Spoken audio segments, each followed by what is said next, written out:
The throne room of the Empire was the most beautiful place Wu had ever seen. Crystal pillars reached up to a ceiling so high it looked like the sky itself. Light danced across walls made of pure white stone that seemed to glow from within. Alien nobles in flowing robes stood in perfect rows, their silver skin catching the light like mirrors. Everything was clean, perfect, and cold. Wu stood in the center of it all, wearing his simple human uniform, dark blue fabric, worn at the edges from years of use. His combat boots were scuffed. Next to all this alien beauty, he felt like a dirt stain on expensive silk. But he stood straight. He kept his face calm. That was what his training had taught him. Next to him stood Princess N. She was tall like all, with long silver hair that moved like water. Her eyes were the color of deep purple gems. She wore armor made of some material that shifted between blue and gold with each breath. Even bruised and tired from their escape, she looked like something from a dream. She had refused to leave his side since they arrived. That was causing problems. On the great throne sat the Emperor, an ancient being who looked half asleep. But standing next to the throne was Queen Isa, and she was very much awake. Her eyes burned as she stared at Wu. When she spoke, her voice filled the entire room. "Explain this insult," the Queen said. Her accent made the human words sound sharp. "My niece vanishes for 3 months. We send search parties across a dozen star systems, and she returns with this." The way she said this made it clear what she thought of humans. Wu had heard it all before. Humanity had only joined the galactic community 20 years ago. To species like who had ruled space for thousands of years, humans were bobbies. Worse than bobbies. They were violent, short-lived creatures who had nearly destroyed their own planet before reaching the stars. A noble stepped forward from the crowd. His robes were deep red and his face was twisted with anger.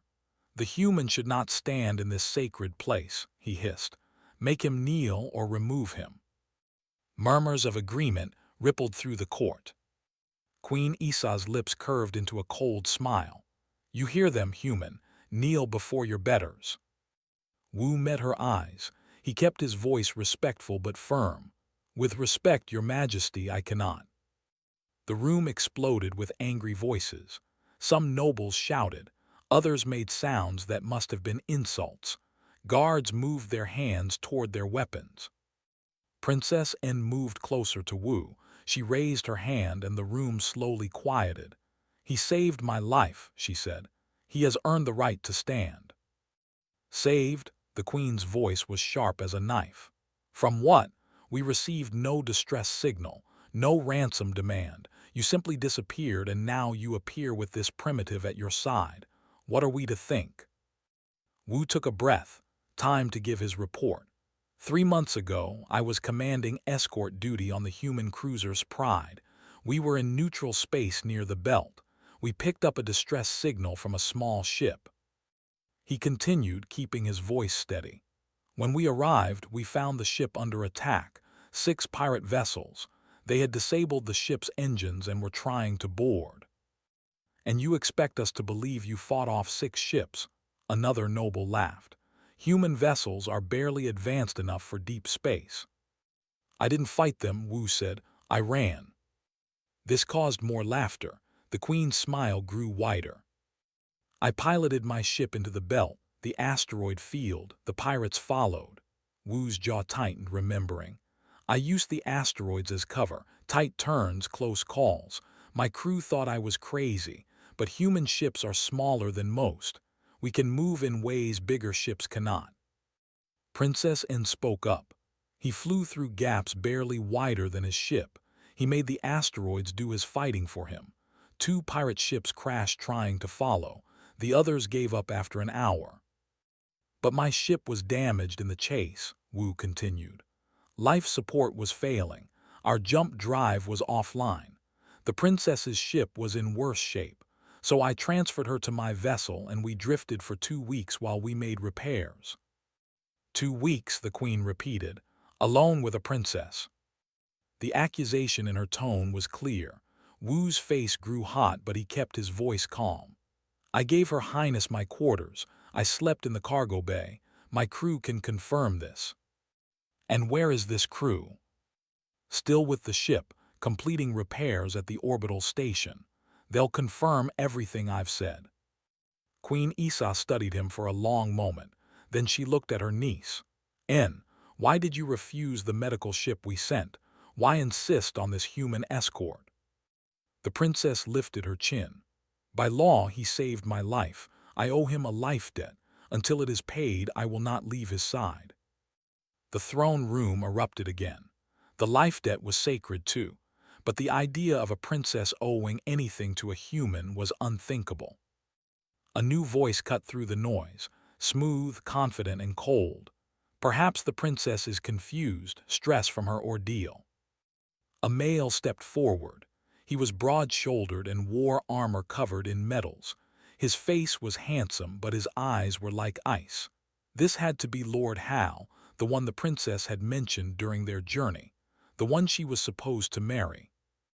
Lord Hal, the queen acknowledged. I propose a simple solution, Hal said, walking closer. He circled Wu like a predator studying prey. If this human truly performed such a feat, he should prove his worth. Let us test him, the old ways, the trials. The queen's eyes gleamed. The trials have broken our strongest warriors. Exactly, Hal smiled. If he is worthy of a life debt, he will survive. If not, he shrugged. Wu understood the trap.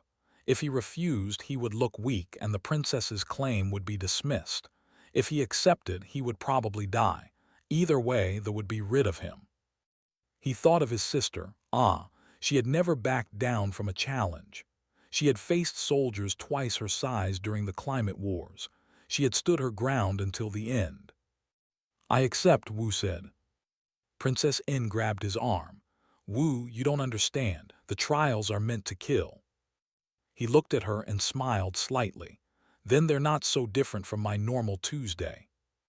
Despite herself, the corner of her mouth twitched. Queen Isa rose from her position. Very well, the human will face 3 trials. If he survives all 3, his worth will be proven and the life debt acknowledged. If he fails, she didn't need to finish. When do we start? Wu asked. Tomorrow at dawn, you will hunt in the Crimson Wastes. Your prey is a beast. Bring back its head or do not return at all. The queen's smile was ice. You may use any weapon you choose. I suggest you choose wisely if you wish to see another sunset. The nobles laughed. They had seen many warriors die in the Crimson Wastes.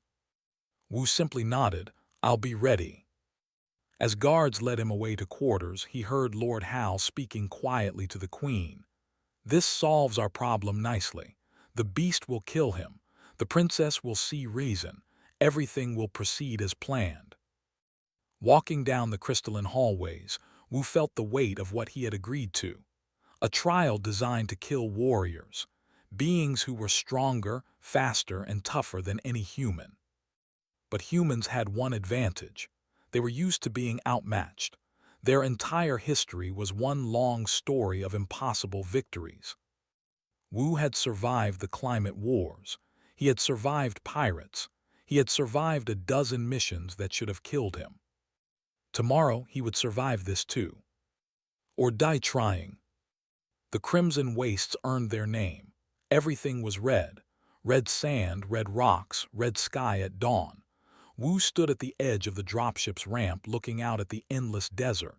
Heat hit him like a physical force, even through his environment suit.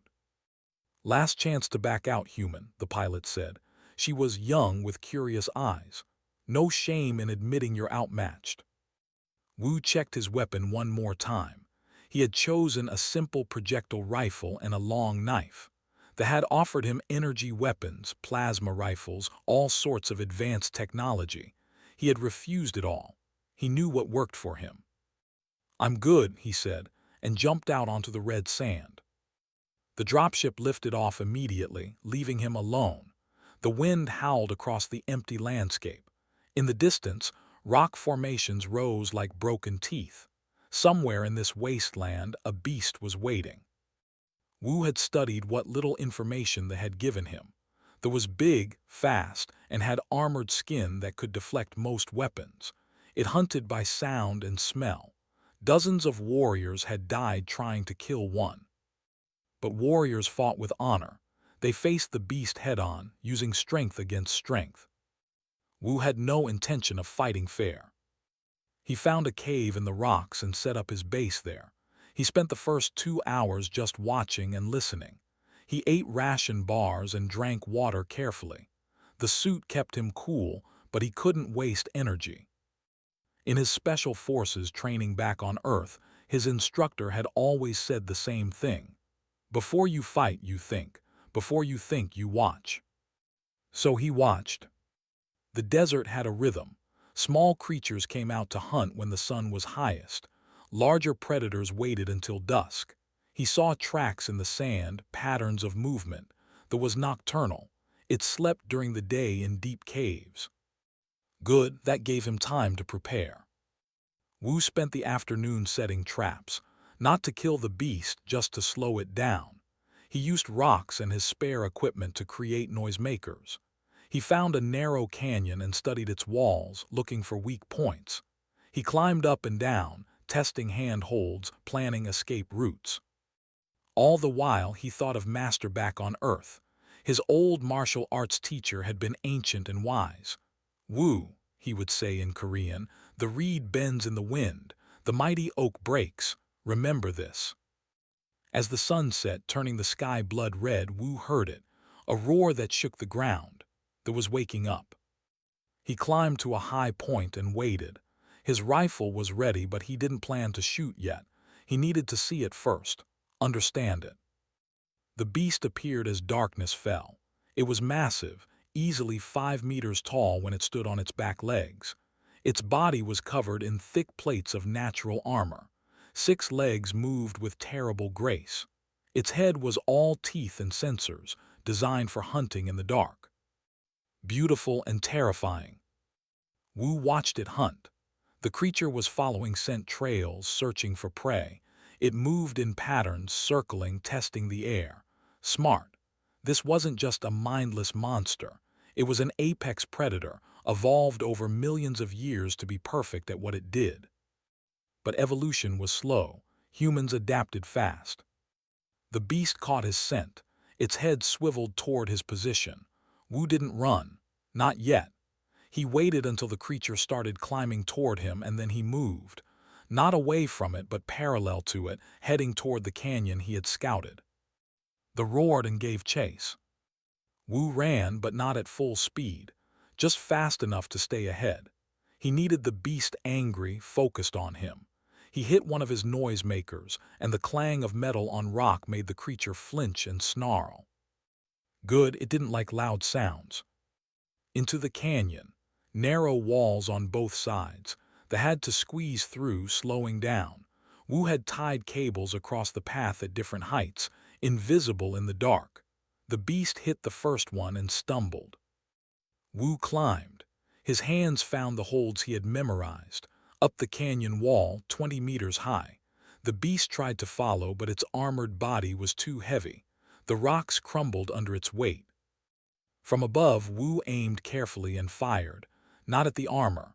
That was useless. He aimed at the joints between the plates, the creature's armpits where the armor couldn't cover. The rifle cracked 3 times. The beast screamed and fell back. But it wasn't dead, just wounded and angry. For 3 hours, Wu played this game, leading the beast on, hitting it in weak spots, retreating before it could reach him. He used every trick he knew. Misdirection, false trails. He even threw a burning flare in one direction and ran in another.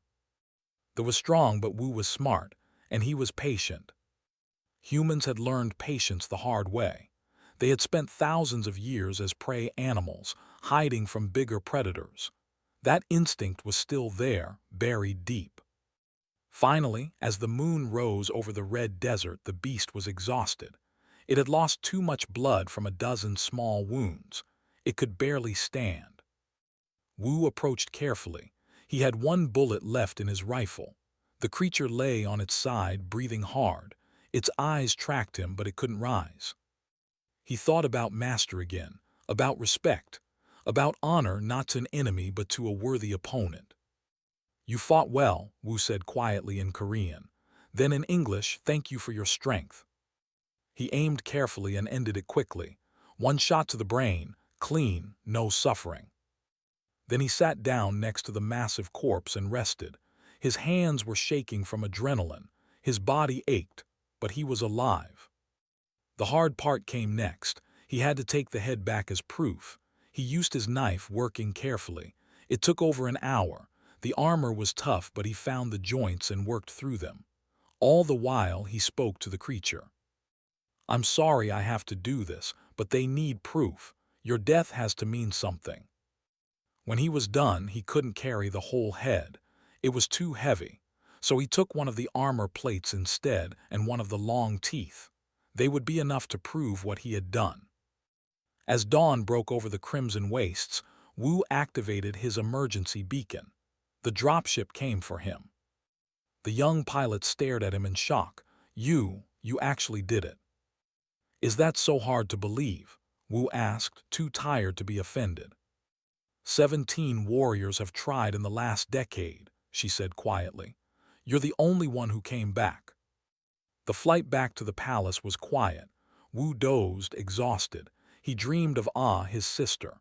In the dream, she smiled at him and said, "See, I told you you could do anything." When they landed at the palace, a crowd was waiting. Word had spread. The human had survived the first trial. Princess N pushed through the crowd. Her eyes were worried. You're hurt. Just tired, Wu said. He showed her the armor plate and tooth. I couldn't bring the whole head, too heavy. She took them reverently. These are enough, more than enough. Then she smiled. How did you do it? I didn't fight it, Wu said. I outsmarted it. Lord Hal appeared, his face dark with anger. One trial down, 2 to go. Don't celebrate yet, human.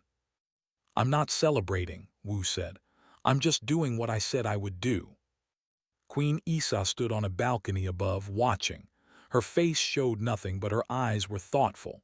This human had done something impossible. That was interesting. Very interesting indeed. Wu had 2 days to rest before the second trial.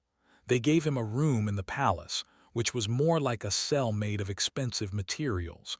Beautiful but cold. Everything about the empire was like that. On the first night he couldn't sleep. His body was exhausted, but his mind kept running. He sat by the window, looking out at the alien city. Towers of crystal and light stretched toward the sky. Ships flew between them in perfect patterns. Everything was organized, controlled, perfect. A soft knock came at his door.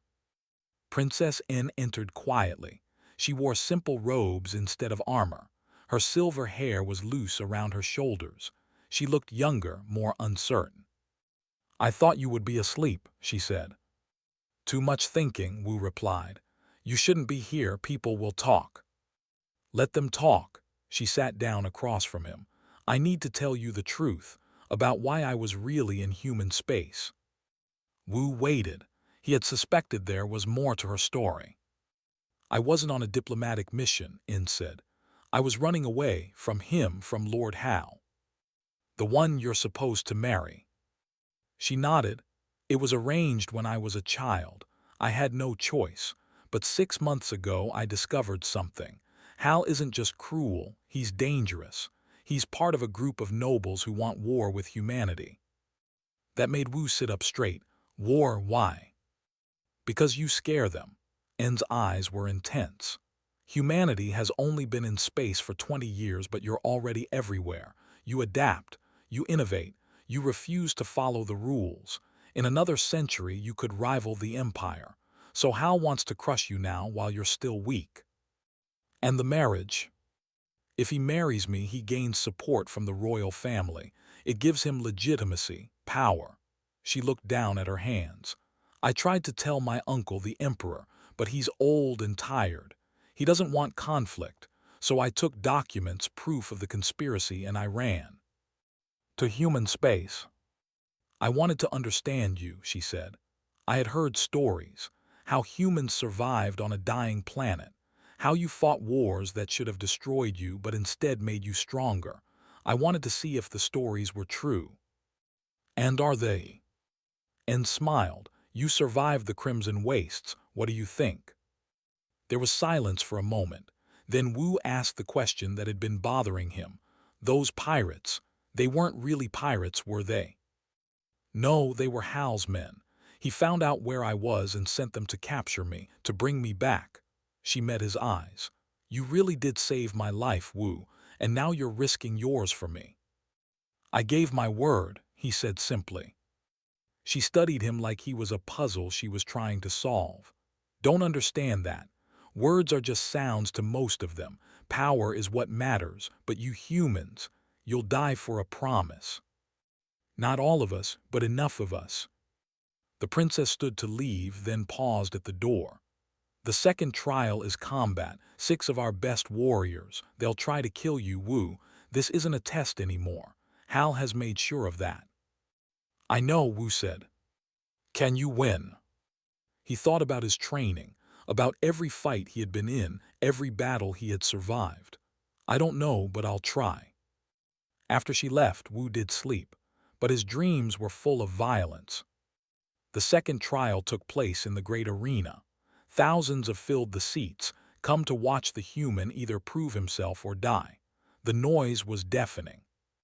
Wu stood in the center of the arena floor.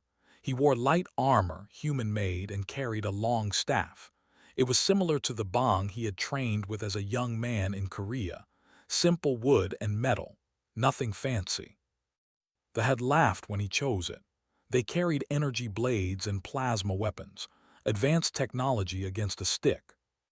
But Wu knew his limits. He couldn't match their strength or speed. He needed reach and flexibility. The staff gave him both. 6 warriors entered from the opposite side. They were huge, each one trained since childhood in combat.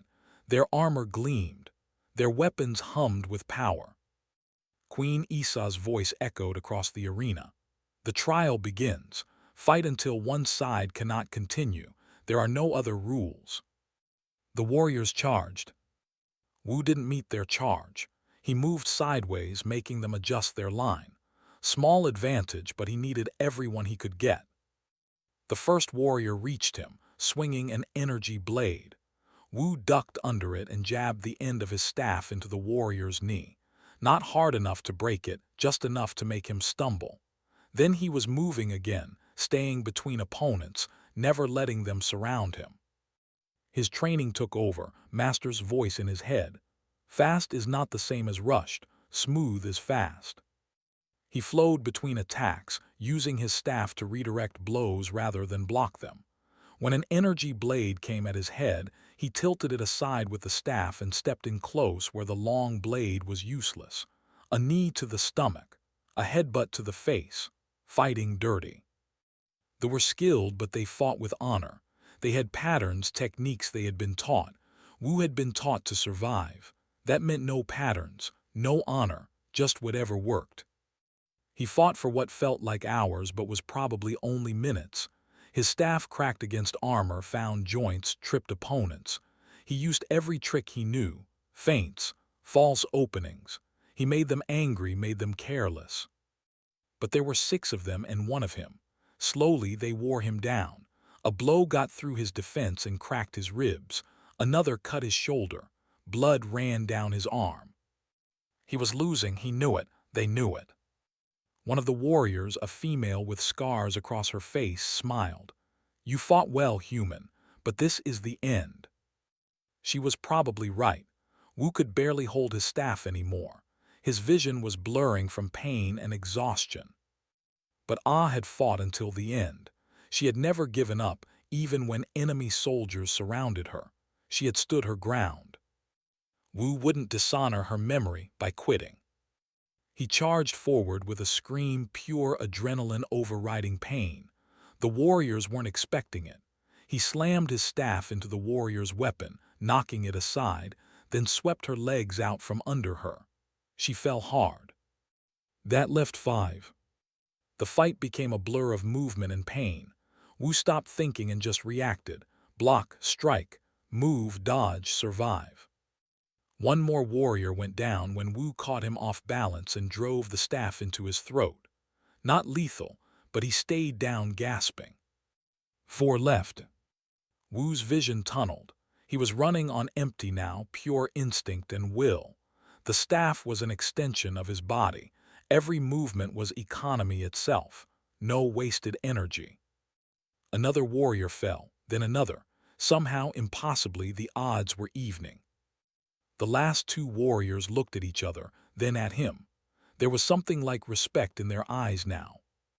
They attacked together, coordinated. Wu couldn't stop both attacks. He blocked one blade, but the other got through, cutting deep into his side. The pain was white-hot. Wu gasped and fell to one knee. But as the warrior pulled his blade back for a finishing blow, Wu thrust upward with the staff. The end caught the warrior under the chin, snapping his head back. He dropped. 1 left. The final warrior stood over him. Wu tried to rise, but his body wouldn't cooperate anymore. Too much blood lost, too much damage. You should stay down, the warrior said quietly. Can't, Wu gasped. Promised. Promised what? That I'd prove humans are worth respect. The warrior stared at him for a long moment. Then slowly he lowered his weapon. You already have. He turned and walked away, leaving the arena. The crowd was silent, stunned. Then slowly a few began to clap, then more. Soon the entire arena was filled with the sound of alien hands showing respect. Wu collapsed onto the sand. Medical teams rushed forward, but he waved them away. Them first, he said, pointing to the fallen warriors. They fought with honor, take care of them. Only when the other warriors were being treated did he let them help him. Princess N was there when he woke up in the medical bay.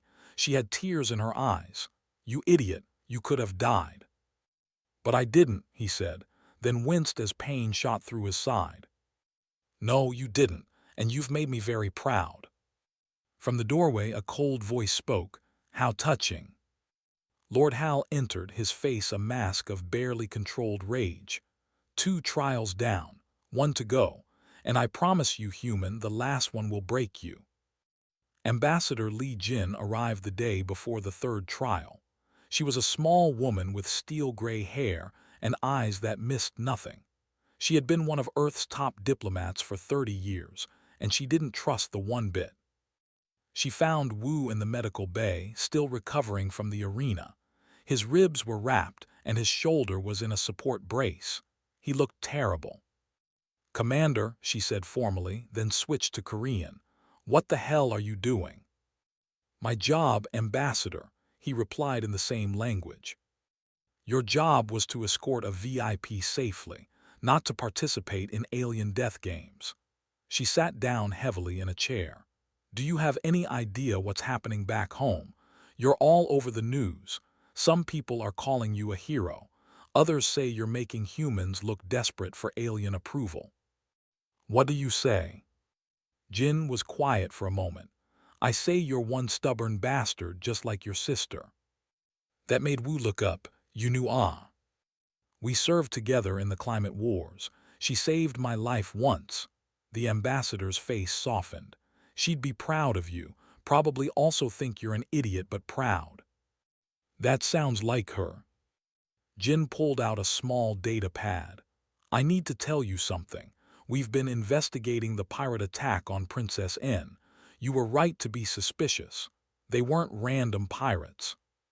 I know, she told me. Lord Hal sent them. The ambassador nodded. It's worse than that. We have intelligence that Hal is planning a coup. He has support from about 40% of the military. If he succeeds in marrying the princess, he'll have the legitimacy to challenge the emperor. And then he'll declare war on humanity. He'll claim we're a threat that needs to be eliminated before we grow stronger. Jin's voice was grim. Wu, we can't win that war. Not yet. We're still too new, too spread out. The fleet would crush us. So what do I do? Survive the 3rd trial. Win. Prove that humans are allies worth having, not threats to destroy. She stood up. And try not to die. I'd hate to have to write that report. The third trial was called the Mind Labyrinth. They took Wu to an ancient building deep beneath the palace. The walls were covered in symbols that hurt to look at. The air felt thick, heavy with something that wasn't quite air. Queen Isa herself was there, along with Princess N and several high priests. Lord Hal watched from the shadows, a cruel smile on his face. The final trial, the queen announced. You will enter the labyrinth alone. Inside, you will face your own mind. Your fears, your regrets, your failures. Most who enter never leave. Those who do are often broken, lost to madness. What's the objective? Wu asked. To walk through and come out the other side. That's all, simple yet nearly impossible. One of the priests stepped forward.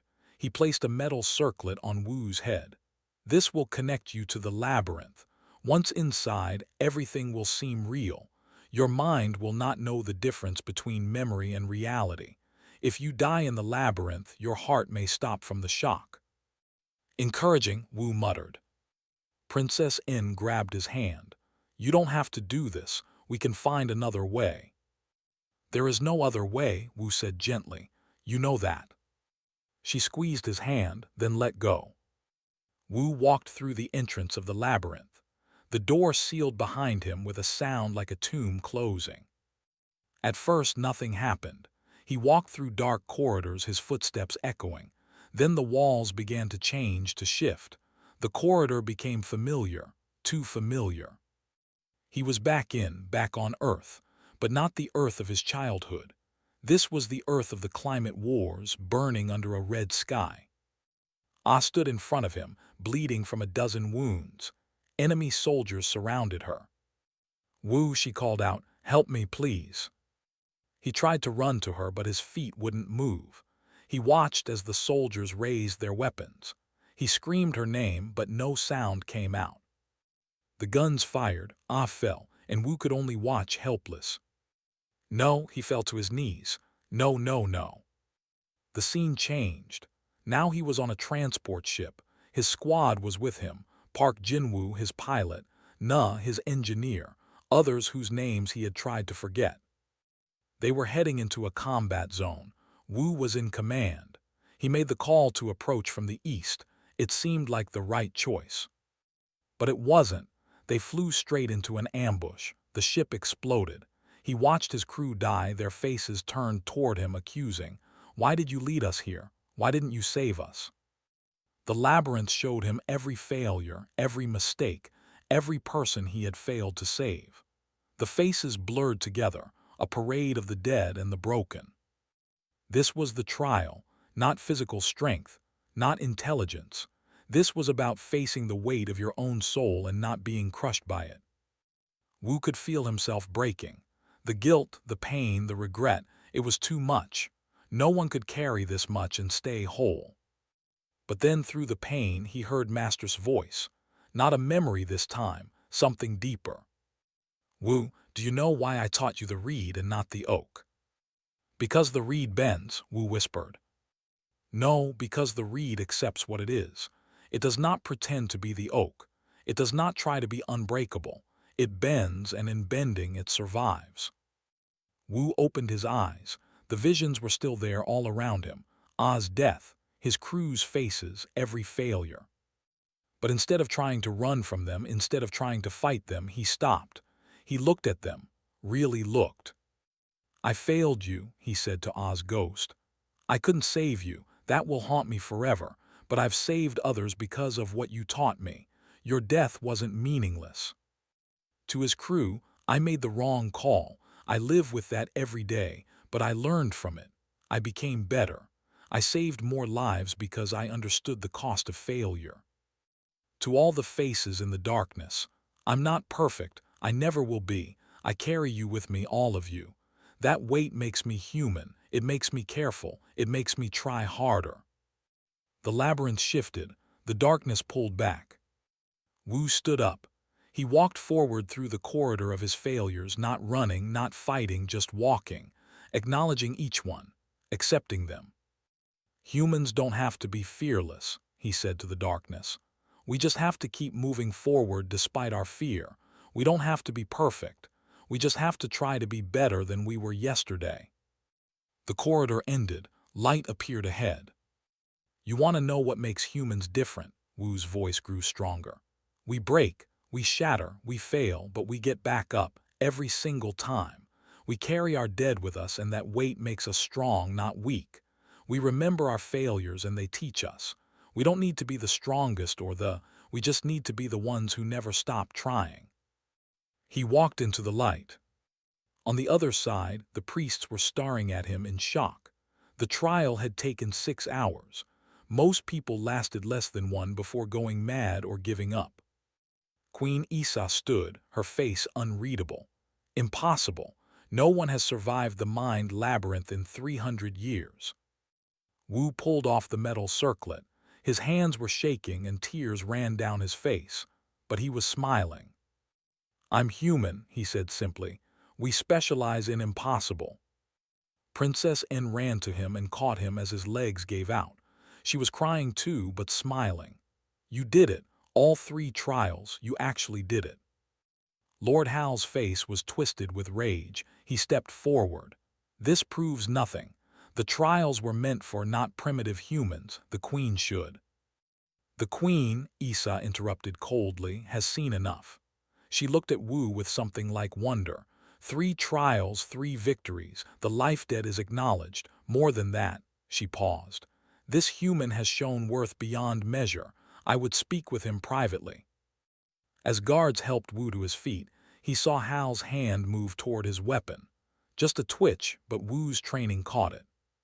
Something was about to happen, something bad. And he was too exhausted to stop it. The alarm started at midnight. Wu was in his quarters, finally resting after the trials, when the entire palace shook. Explosions, weapons fire, the sound of ships overhead. He grabbed his rifle and stumbled into the hallway. His body was still healing, but training took over. Find cover, assess the situation, survive. Princess N appeared wearing combat armor. It's Hal. He's made his move. His fleet has surrounded the planet. He's demanding the Emperor surrender. Where's the Queen? In the throne room with my uncle. Come on. They ran through chaos. Palace guards fought against soldiers in different armor. Civil war, the thing everyone had feared. The throne room was under siege when they arrived. Queen Isa stood in front of the Emperor's throne, her own weapon drawn. She was protecting her brother, who looked small and frightened. Lord Hal stood at the entrance with his personal guard. His face was triumphant. It's over, Isa. My ships control the orbital stations. My soldiers hold half the palace. Surrender and I'll be merciful. Merciful? The Queen's laugh was bitter. You don't know the meaning of the word. I know the meaning of strength. That's what our empire needs, not this weak old man. Hal pointed at the Emperor. Not outdated customs. We need a ruler who will expand our territory, crush our enemies before they become threats. You mean humanity, N said, stepping forward. Exactly. The humans are everywhere now. Growing, spreading, taking what should be ours. In another century, they could challenge us. We should destroy them now while we still can. Wu moved to stand beside the Queen. His rifle was pointed at Hal. One human with a gun, Hal laughed. You really think you can stop me? No, Wu said calmly, but I can slow you down long enough for help to arrive. What help? Who would dare? The wall exploded inward. Through the smoke came Ambassador Jin, followed by a squad of human marines. Behind them came Park Jinwoo and Na, both in combat gear. Sorry we're late, Jinwoo said with a grin. Had to fight through half your army to get here. Hal's eyes went wide. How did you? The orbital defenses should have stopped us, Na finished. Human ships are smaller, remember? We slipped through your net. Been listening to your communications for the last hour. We know everything. Jin stepped forward, holding a data pad. Including your plan to blame the Emperor's death on human terrorists. very creative, also incredibly stupid since we recorded all your transmissions." The Queen's eyes narrowed. "Is this true?" "Every word," Jin said. She activated the pad and Hal's voice filled the room discussing the coup, the planned assassination, the war with humanity. All of it. Hal's hand moved toward his weapon, but Wu was faster. His rifle was aimed right at the Lord's head. "Don't." For a long moment, no one moved. Then Hal's soldiers began to lower their weapons. Without their leader's confidence, they weren't sure what to do. "It's over," Queen Isa said. "Surrender and face trial or die here, choose." Hal's face twisted with hate. "You're making a mistake. Humanity will destroy you. They'll take everything you have. And when that day comes, you'll wish you had listened to me." "Maybe," the Queen said, "but that will be our choice to make, not yours." Guards moved in to arrest Hal and his loyalists. As they dragged him away, he screamed threats and curses. But it was over. The Emperor stood, looking older than ever. "Thank you," he said weakly to Wu and the humans. "You saved us." "We saved each other," Ambassador Jin said diplomatically. "That's what allies do." Over the next few hours, Hal's coup fell apart. Ships surrendered. Soldiers laid down their weapons. Some had believed in his cause, but most were just following orders. Without their leader, they had no will to fight. Wu sat in the palace gardens as the sun rose. He was exhausted beyond measure. His body hurt. His mind hurt, but it was done. Princess In found him there. She sat down next to him without speaking for a while. They just watched the sunrise together. "What will you do now?" she finally asked. "Go home, back to New Seoul Station, back to normal duty. After everything you've done, they'll want to promote you, make you a hero." Wu shook his head. "I'm just a soldier, I did my job." "No," she said softly. "You did more than that, you changed everything." 3 days later, Queen Isa called an official assembly. The entire court gathered, along with human representatives.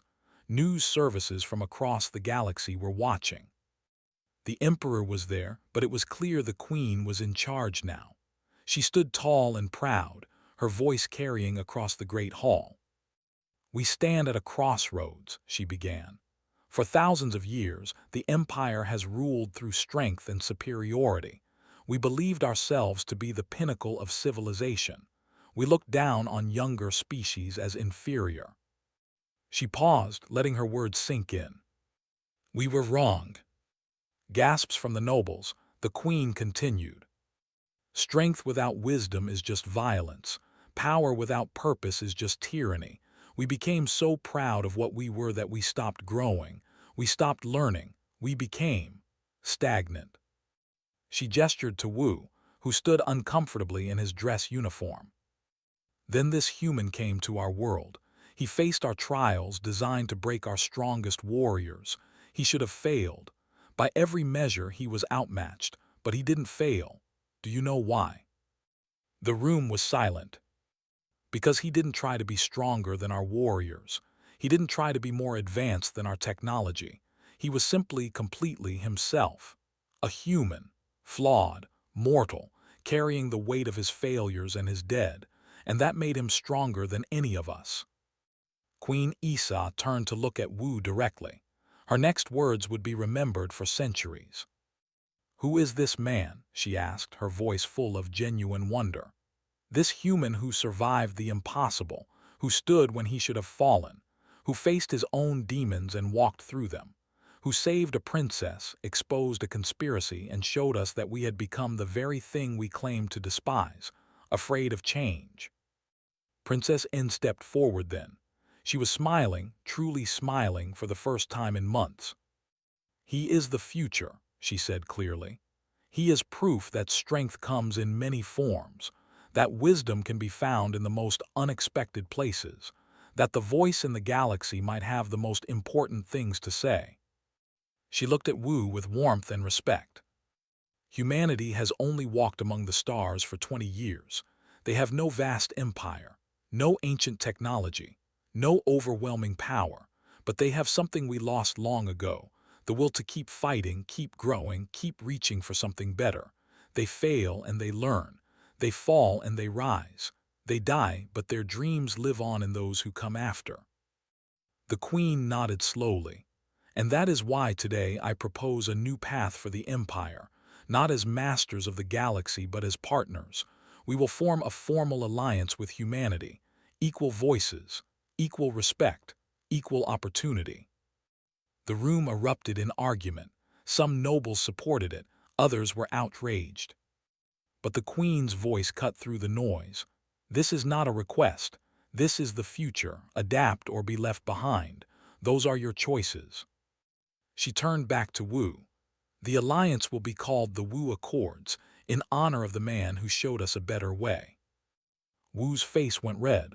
Your Majesty, that's not necessary. It is necessary, she said firmly. Names have power. Every time someone speaks these accords, they will remember what you did, not with strength or technology, but with character. Ambassador Jin was grinning. She walked up to Wu and whispered in Korean, "Congratulations, you're a legend now. No pressure."